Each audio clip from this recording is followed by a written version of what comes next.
Welcome to the Spiritual Awakening with Shaz podcast, where we unlock the power within and navigate the journey of your self-discovery together. I'm Shaz Sini, your spiritual mentor and life coach, here to help you tap into your inner guidance system and manifest your best life. Whether you're just beginning your spiritual journey or looking to deepen your practice, this podcast offers insights, techniques, and inspiration to elevate your consciousness and transform your reality. Get ready to shine your light and embrace your true potential. Remember, the answers are inside you. Let me be your guide on earth. Welcome back to Spiritual Awakening with Shaz, the space where your soul meets strategy and healing meets personal power. Today, I'm talking to the amazing Rosemary Gattuso, the author of It's Not You, It's Me. She is a strength-based facilitator, mediator, and writer with more than 15 years' experience in helping people move through conflict, emotional loops, and self-doubt. But today we're diving into something incredibly personal. Her book, It's Not You, It's Me, A Chronic Overthinker's Guide to Self-Reflection. If you've ever spiraled in your own mind, second-guessed every other decision, or struggled to move forward because of an internal noise, you're not alone. We all go through this sort of thing. I can remember back in the day, my head was so filled with information. I suffered lots of chronic insomnia, and the doctor turned around and asked me at 11 p.m. one night, does your mind ever shut down? Does that noise ever settle? And this was long before I understood the spiritual connection and the overthinking aspect. So this conversation is something personal for me, and I hope that it's going to be something very personal for you. Overthinking impacts your spiritual connection. It wasn't until I quietened down the noise that I found clarity, peace, and connection with my inner self and discovered who I really was. And I hope this mindful reflection can help you lead to clarity, peace, and transformation. So welcome, Rosemary. Thank you for joining me today. Can you just tell us a little bit more about you and how did you come about to write this specific book?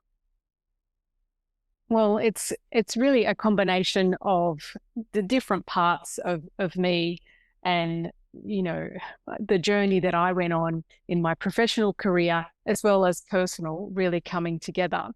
And this desire that I had for many, many years to write a book. I just didn't know that it would end up being a self-help book.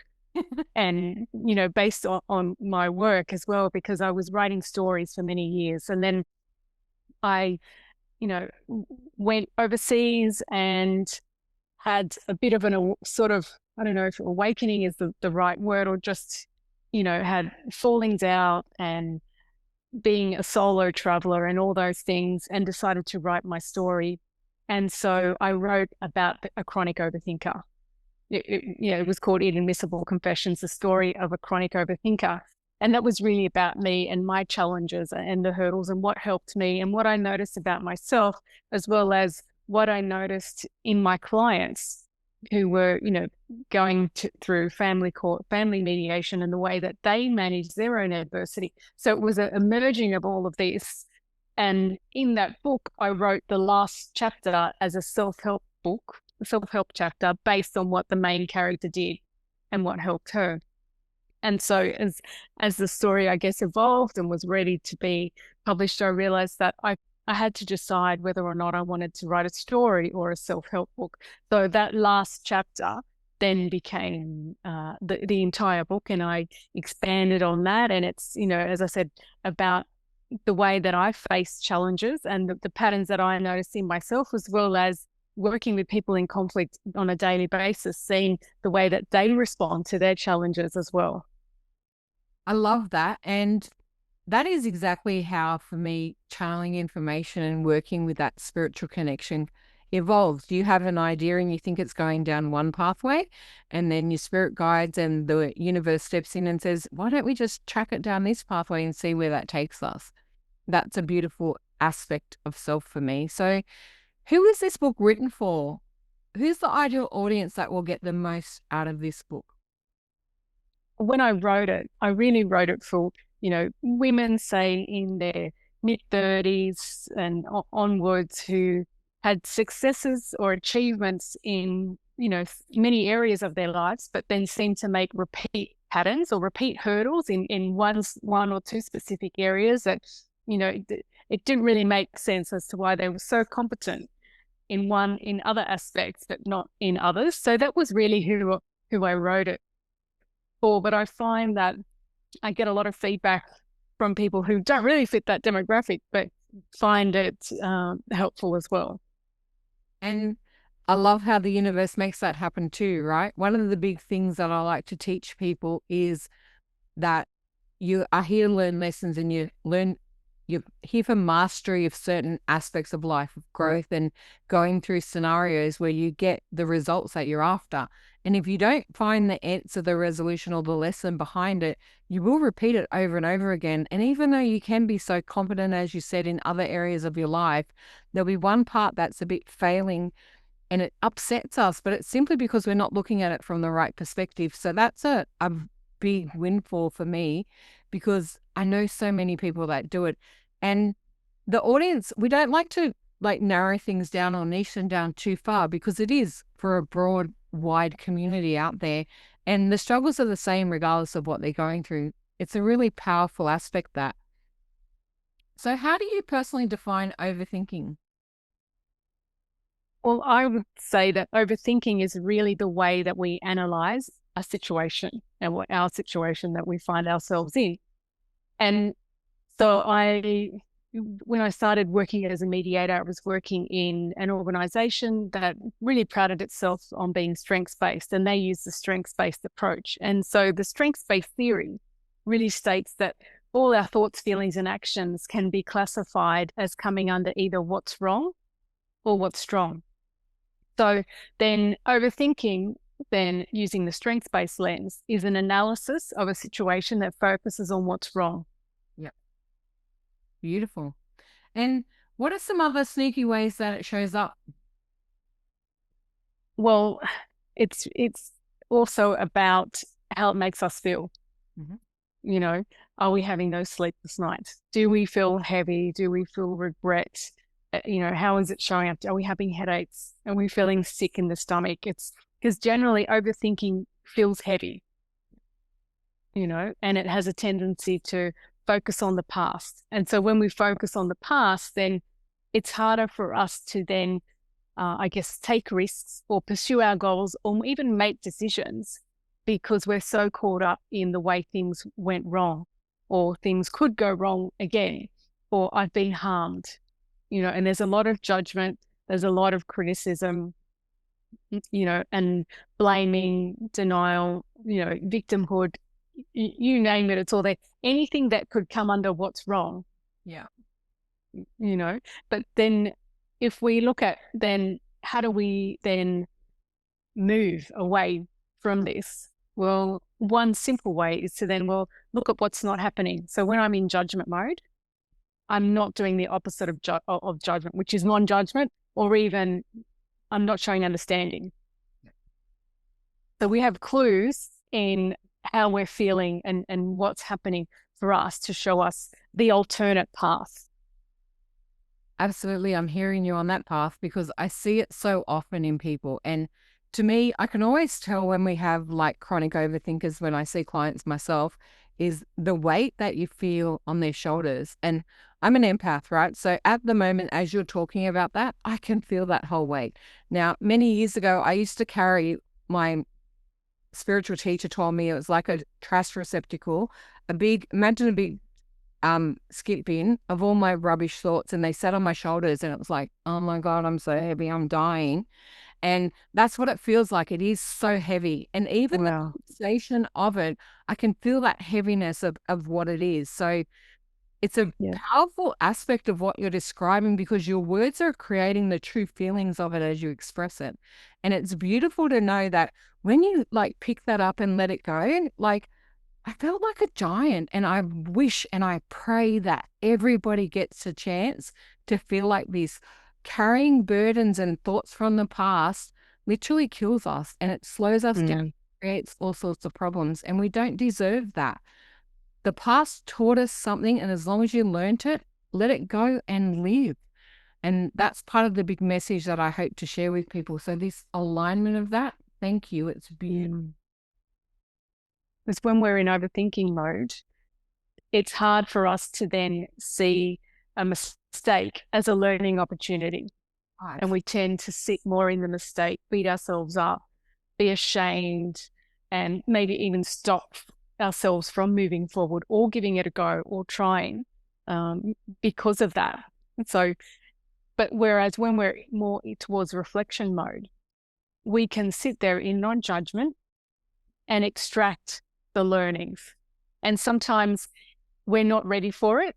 And that's where we make the same mistake, repeat pattern over and over again. And then maybe one day we will be ready for it. And until we are ready for it, I call it a missed learning opportunity. So it'll keep presenting until we are ready to really take it on board. Yeah, that's something I labeled the rinse and repeat cycle. You and again until you get it right. And if you're ever wondering, well, why am I doing this again? Then sometimes the universe will test you with it again when you've got it right. But it's only coming back to test you so that you can prove that you learned the lesson and show the outcome from the lesson. So the minute you turn around and go, no, no, no, we're not having that here, or stop that. This is how I am now. And we like solidify the trigger that used to be into our new belief system. It's gone, and it's gone for good. So I love the way you describe that. That's my rinse and repeat cycle, and I hate it because I lived using years. It drove me bonkers. And I think then putting a spiritual layer on it is then when you look at manifesting, well, what's overthinking going to do? It's going to continuously bring what you don't want. And even looking at intuition, because I saw your book, Develop Your Intuition.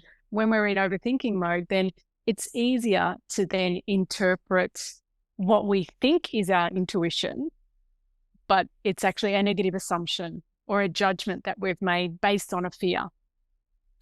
Not always the case, but then when we're in that what's wrong mode, overthinking mode, it's harder for intuition to really seep through. I mean, it's the perfect time for it to seep in and help and guide, but sometimes it comes sort of diagnosed. And, when I initially wrote my book, it did have more of a spiritual element. Like I've already said, we have this classification of what's wrong and what's strong. But the first classification that I wrote into my book was fear and love. But I rewrote it into what's wrong and what's strong to really be, I guess, open to more people and have this theory behind it, because not everyone, I guess, will respond to that language. But for me, it's the same, and then if we look at then what's happening for the nervous system's point of view, we're either in safe mode or unsafe mode. And when we're going towards fear, we're going towards what's wrong, we're risking putting our nervous system into unsafe mode. I love that. And it is a conundrum at times with the spiritual aspect of things and then the science belief behind it. I have a very logical mind. I'm very science and logical orientated, but I'm highly, highly intuitive. And at times they clash, but they become so clear when you realize they're just talking exactly about the same thing. It's just perspective. And when you marry them up, the outcomes are still the same. They're just words. Like strong is love and wrong is fear. They are the same language, just reaching people that don't want to go. I have so many people to me, oh, that spiritual stuff is woo-woo bullshit. It's actually not. Most of it is scientifically based. And the noise in our head and the overthinking, when we quiet that down to reveal the truth that's underneath, the overthinking for me is 95% of other people's opinions about us and just stuff that's said or judged about us from people that aren't even worthy of that judgment in the first place, that we take on board as the mantle that we run with. And I hope that people do let it go. I love that you say that, because that's really what I hope my next book will be about, because from what you're saying, it's about the sense of self. Right. And then when I talk about the sense of self, I talk about how much we can believe in ourselves. And when we are in a situation, for whatever reason, we find it hard to believe in ourselves, we're going to focus more on what's wrong. And we're going to place more weight on the thoughts and opinions of other people that show us what's wrong in what we're doing or what we want to do. And it will stop us from moving forward. That is so true. Because I have a coaching program called Shine with Shaz. And one of the big things that I'm teaching the women in it is they'll come and tell me, and I'll ask them, so what is the problem or what is the negative self talk that you have in your head? And one of the girls goes, oh, I'm not good enough, or I'm hopeless, or I'm this or that. And when this Shine journey started for me, when I was over in Malaysia. And it's a cultural thing that they get told often that they're not good enough, or they're compared to their sisters or their brothers or their cousins or whatever it may be, and they don't measure up. And I simply asked someone, well, what is good enough? What does it mean for you? And then they told me what it is. And I said, well, where are you not good enough? Well, I'm not like my sister. I'm not like my brother. I don't have this degree. I don't have that degree. I've gone, but who's writing or raising that bar? Well, according to my parents. You will never, ever be good enough to according to somebody else's bar. The descriptions that we have of I'm hopeless. Well, what is hopeless? What is the definition of it? Your own thoughts are incongruent with what they are. That's where all the problems and the triggers come in our body, is the incongruency of our thinking. We don't even believe the words out of our mouth. And that's what causes the physical, the mental and emotional pain, from my perspective in life for people, is that simply, oh, I can't do this or I can't do that. Well, show me where you can't do that. Like, simply one of the things, a client turned around and said, I'm a piece of shit. And I said, okay, so what's a piece of shit? And we listed all the ways that you could be a piece of shit. And then I said, I want to take it back. Literally, what is a piece of shit? It is an excavation of the bowel, from whether it's an animal, a dog, a human, or whatever it is. Are you that?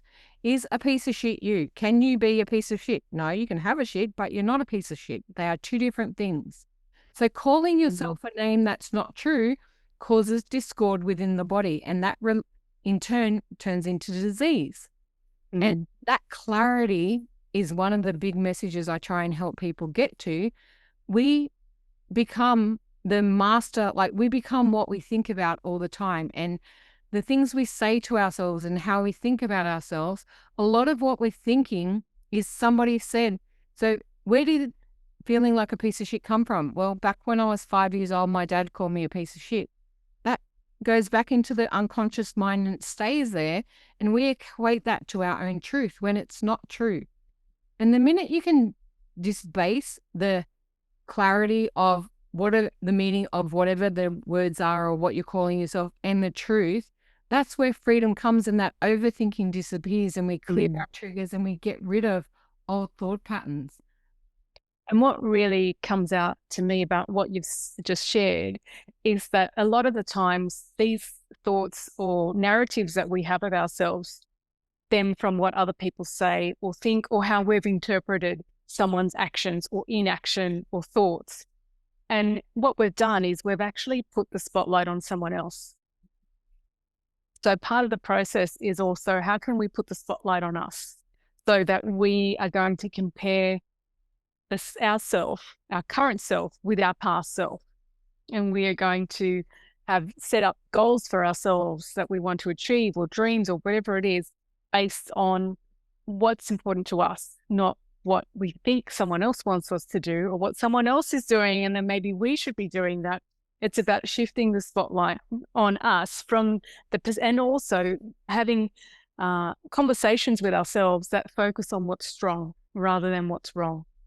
Absolutely. And this is something that I want to fix in the world around us, is to bring more of that strength, that more clarity of who you are, what is good about you, and uplift everyone in society. I have a mission that I believe if I can activate the light in you by uplifting you, encouraging you, then you can pass on that light to somebody else, and together we can reach out and light up the world. And we do that through boosting confidence and giving people compliments and being truthful about the beauty. The human being is magnificent. It is the most wonderful creature on this planet for all the things we can do. But too many people focus on what we can't do. Living up to somebody else's expectation of what you want to do. And usually the bar of where they're setting it anyway, they never reached it in the first place. So you're living in trying to attain to the impossible dream that doesn't exist because it's not your own dream. Yeah. And it might also be based on, as you mentioned, the unconscious thoughts or something that that we were taught, or that how we sort of taught ourselves to adapt to our family environment at a very young age, based on, no evidence. It's just the way that we felt or we were made to feel, or the example we were shown, that already set us up for us to not believe in ourselves. And that saddens me. So when you describe self-reflection as a spiritual practice, can you expand on some ways that people in the audience can do that? Well, I guess I'll start by then defining what I see as reflection. And I've already defined overthinking as an analysis of a situation that focuses on what's wrong, whereas reflection then is an analysis of a situation that focuses on what's strong. So if you can do one, you can do the other. But it's also about, my role as a mediator is not to take sides, not to make a judgment, to be that neutral third party. So I would say be your own mediator in that process and show non-judgment to yourself in the way that you analyze that situation. And so the more we can show non-judgment, the more we're moving closer to love and understanding of ourselves. And then it's also, I guess, this is a spiritual podcast, so I don't have to say if you are spiritual, because chances are you are. Then I guess it's also giving up some of that doubt, because when we are in overthinking mode and going down the path of what's wrong, then we're doubtful that things are going to turn out, and we're going to focus on evidence that it hasn't turned out in the past in the way that we wanted it to.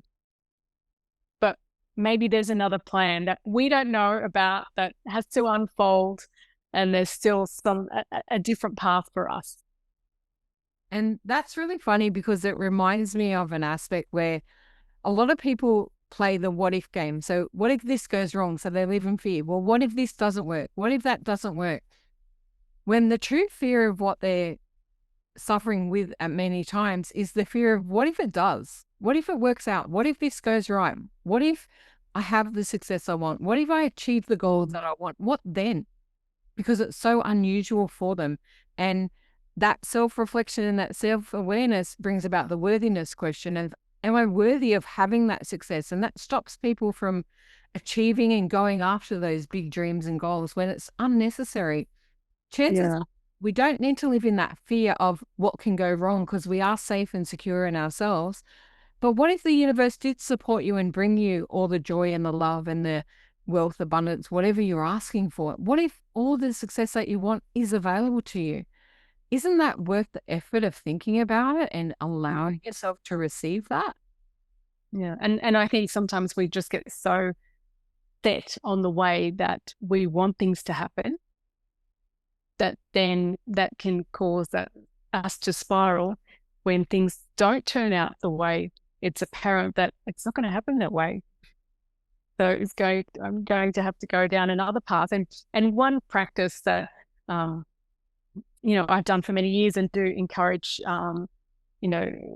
people to take on is any form of meditation or mindfulness, anything that can help, remove that clutter or chatter in the brain. And, I guess for one, it's going to aid that reflective process, because it's like exercise for the brain, because it's going to build up the parts of the brain that will aid reflection and emotional regulation and perspective taking, all these things that are going to help us be able to reflect without judgment. And it's also going to tone down the parts of the brain that, sort of activate anxiety and stress.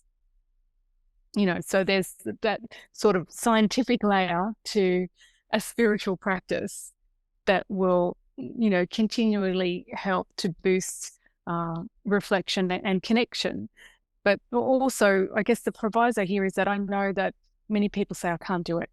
It's too hard. There's so much chatter going on in my head. And, what I say is, even if you sit down for 5 minutes, then you only have 1 minute or half a minute, then just embrace that. because it's going to be more about consistency. And it's like any physical exercise, the more you train, the better you become at it. And then also, the more you train in a specific way, then chances are at some point you're going to get tired of it. You're going to get bored, and you'll need to change it and find something else that works. So that's also true for meditation, because then you might do a practice for a while and then suddenly you're just not feeling it. You can't settle, or it's not resonating with you. Then it's just time for something new.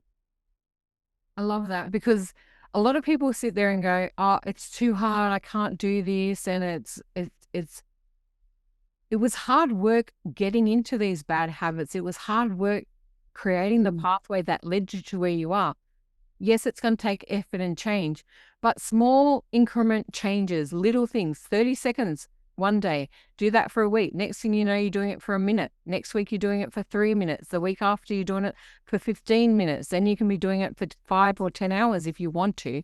There's unnecessary for meditation. 15 minutes a day is more than enough. And you can break it down into 3 5-minute segments. It doesn't have to be in one portion of time. But all of these things are muscle, and you need to remember to do it over and over again. We have to learn through it. It takes 67 days to create a new habit. So give yourself permission to do small increments at a time. And then next thing you know, it's second nature. And it's just part of the routine. You don't even realize you're doing it. It happens automatically.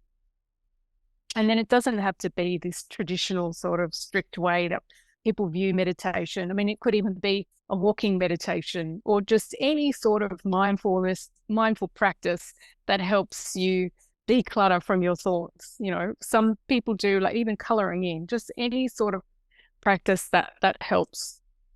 I do crocheting, and that process of crocheting, that's a meditative practice for me. So yeah, crochet can be off in the Zen zone, and it's so high vibrational. It's fantastic. How has these self-reflection practices helped you in your own daily life? How has this working through this book helped you? Yeah. Well, I guess the first thing that I'll share is about my meditation practice, because I've been meditating probably over 20 years now. And what I noticed is that when I stop for an extended period, you know, like at least a month, then I noticed that I suddenly become more reactive and more stressed out, and you know, responding to scenarios in ways that don't really feel familiar to me, you know. And so I sort of realized, actually, it really does work. If, for me, especially if I don't have some kind of meditative practice, then it just puts me out of whack, and my stress level, or my threshold changes, and I really respond worse to stress when I'm not meditating. So that's the first thing. But then I guess even just having this notion of overthinking is an analysis of a situation that focuses on what's wrong, and reflection is an analysis of a situation that focuses on what's strong. Just having that in my head, sometimes I find that, you know, it just pops up. And you know, the other day I was just walking down the street and having this very trivial thoughts about something, and it wasn't anything important, but every single thought came under the umbrella of what's wrong. And it suddenly dawned on me how easy it is to take that path, almost, you know, unconsciously. It was my default. And in that moment, just having that awareness, that realization, it helped me to just let it go, you know. And one of the biggest things for me is that it's not about staying on the path of what's wrong the whole time. It's about learning from the times we haven't, because that's where there's opportunity for growth. Because if we say that we want to be on the path of what's wrong the entire time, we're just going to be disappointed, because we won't be able to. Aiming for perfection and eliminating overthinking is impossible. And that's where, for me in my own practice, is when I start picking on what's going wrong, what's not working, that's where I slip straight back into a practice of gratitude, and I start looking at all the things that I'm grateful for. What are the beautiful things in life? Sometimes it can be as simple as I'm grateful for a bed that I can sleep in, that the sun shined today, the birds are singing outside, it was warm or it's cool, I have food on the table. That simply can shift away from that negative Nelly or the itty bitty shitty community, I call it, that resides in our head that keeps us playing small. We have to fight back with it. It sits there, and I find the most powerful way to do self-reflection personally is through journaling. So if I've got negative stuff turning in my head, I write it down, because the minute it's out on paper, it loses its own power, and I can then reframe that, reinstall that, or affirm what I want instead through gratitude, appreciation practices and more to change that thinking. Yeah, no, that's a really great point about the gratitude. Yes, definitely. For nearly 10 years, I've had a mindfulness planner where there's space, if it's not nightly or weekly, for something you're grateful for. And it's just become something that I just do routinely. And it really does make you think away from the what's wrong to what's strong. And then, yeah, that idea of writing. And actually in my book, there are 31 reflection tasks to help put in practice the concepts, and they sort of layer on each other. And they're mainly written exercises to do, but you can do them in your head if that's not for you. But yeah, there's definitely the opportunity to really write down what's happening, what's not happening, and where the learnings are. And how has writing this book changed you? Well, the first thing that jumps out is that it's forced me to put myself out there, where previously I was quite private and never had an online presence, wasn't really interested at all. Whereas now that's all I do. I'm working continuously on who might be interested, where can I speak, what podcast, can I get on. So that's one of the biggest things. And it's helped me shape what I'm sharing and also come up with ideas for other books as well. So that's been, I guess one of the main changes, but it's also how I found that my own journey, whether or not it's personal or professional, and even the publishing journey, is really a reflection of the concepts in the book.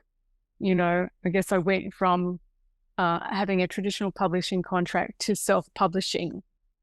And when I did have a traditional publishing contract, I felt that my view of my work and my ability to be an author and do the speaking engagements wasn't very good. I didn't really believe in myself that much at all.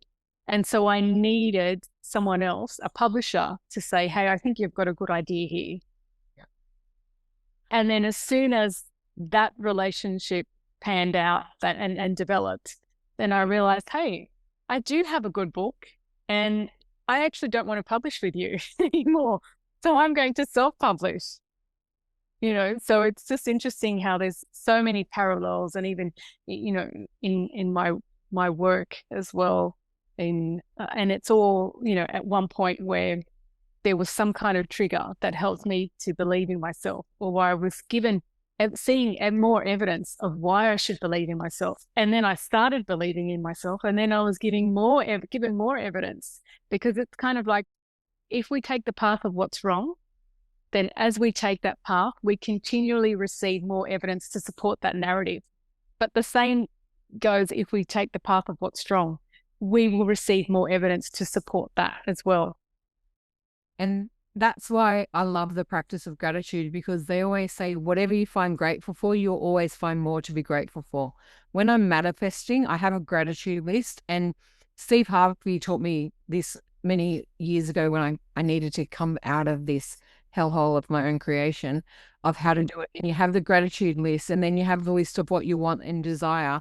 And the more gratitude you have for what you have now, the more you start to realize your wants and desires move from this want and desire list to actual fact and existence in your life. And it changed so much for me.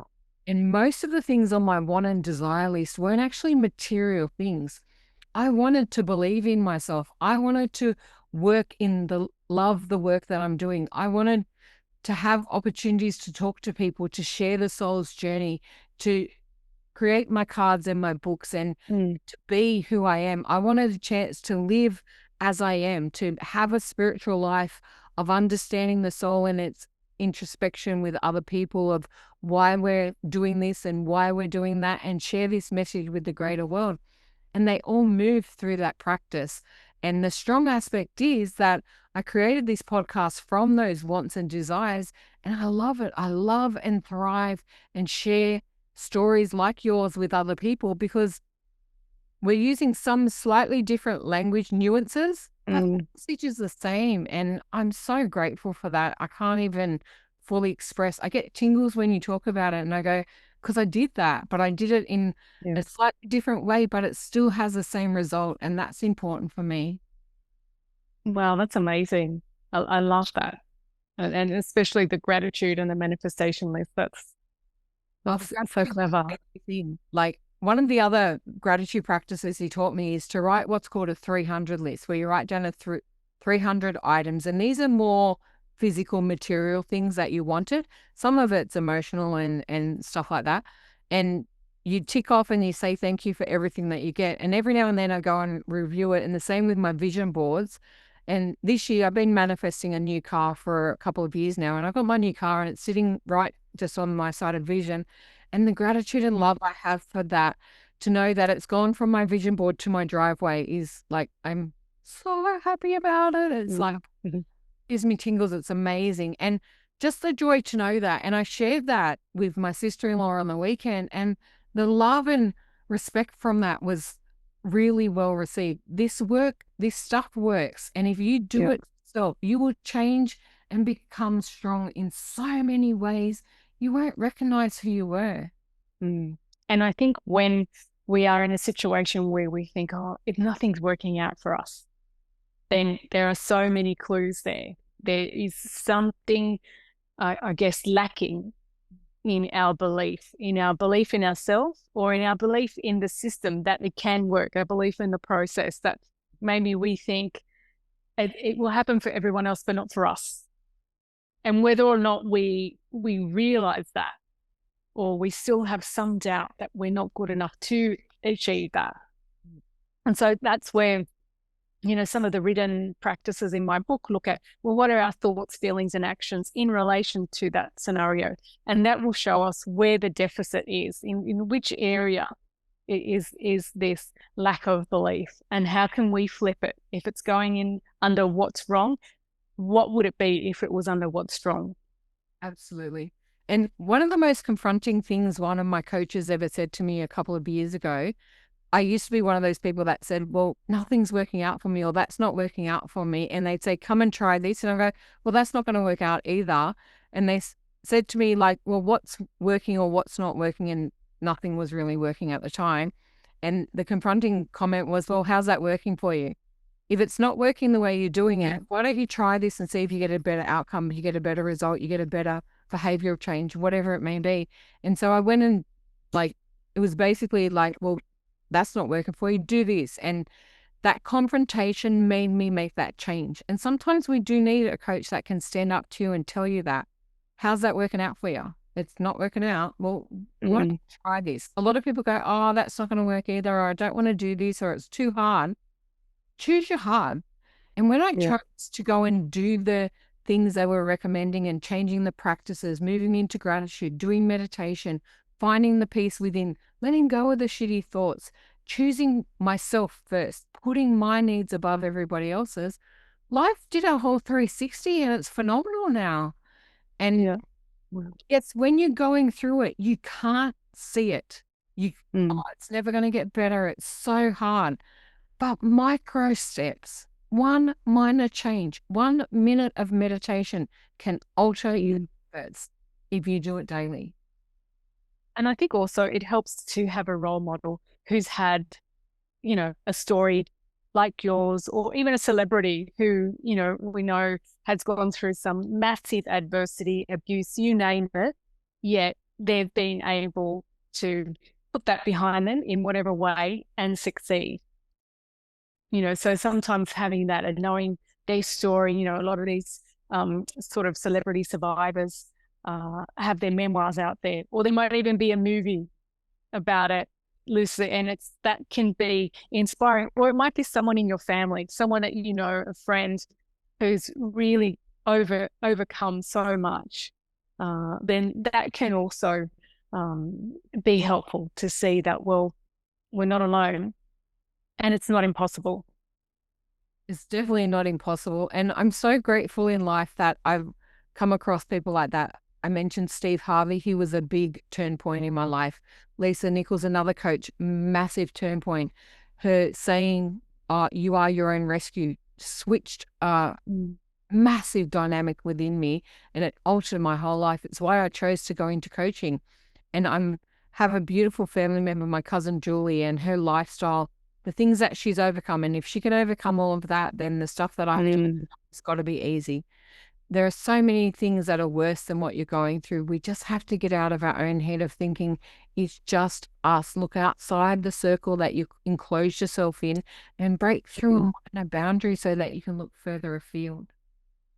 And sometimes it's also about connecting or coming across the right people at the right time who can help support us, whether or not they are professionals or just strangers on the street or a manager or someone. And I guess I say that because one of the turning points in my career was when I started working as a mediator in a strengths-based organization, because it was really the first time in my professional career ever that I felt valued and I felt appreciated, and that I felt competent, and not just competent, but, you know, my skill set was routinely applauded, and I was, you know, given clients who my manager thought would work well with me, you know, because of my personality and the way that I work. And so that was really a massive turning point for me, because I was given evidence of my strengths. And then I started to believe it, and it just kind of snowballed. And then I also started working in a strengths-based way with my clients as well.